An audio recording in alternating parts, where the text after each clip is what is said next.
Da un lato le ferie, diritto del lavoratore garantito dalla Costituzione, dall'altro il taglio drastico dei posti letto in ospedale e in mezzo, come sempre, ci sono i cittadini a farne le spese. Ben 400 posti letto verranno chiusi durante il periodo estivo, 229 in azienda ospedaliera, 153 in tutta l'USL 6. È stato approvato il piano ferie della sanità padovana, i sindacati però sono preoccupati perché l'azienda ospedaliera è un hub che deve dare risposte ai cittadini anche al di fuori dei confini provinciali. Questo piano ferie quest'anno si inserisce poi all'interno di un momento in cui non abbiamo una graduatoria per infermieri disponibili, a fronte di comunque di autorizzazioni ad assumere. Insomma, siamo di fronte ad un paradosso. La Regione dà la possibilità di assumere, ma mancano le graduatorie che non saranno pronte prima di 5 mesi. L'azienda ospedaliera sta correndo i ripari, adesso a breve bandirà un concorso. Abbiamo già l'ULSS che 6 Euganea che è partita con il concorso e speriamo che le procedure si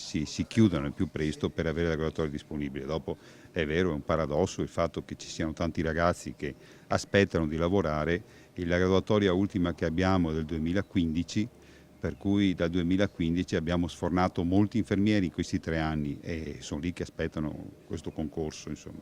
Per cui sì, è un paradosso questo. Ecco un esempio delle criticità che si stanno affrontando. Se contiamo che in patologia neonatale, faccio un esempio per tutti, a fronte di una quarantina di infermieri, abbiamo da inizio anno 8 assenze tra maternità e patologie che non sono state sostituite, voi capite che è molto difficile, insomma, come piano ferie. La moria dei posti letto però incide direttamente sui cittadini. Saranno proprio loro, purtroppo, come sempre, a farne le spese.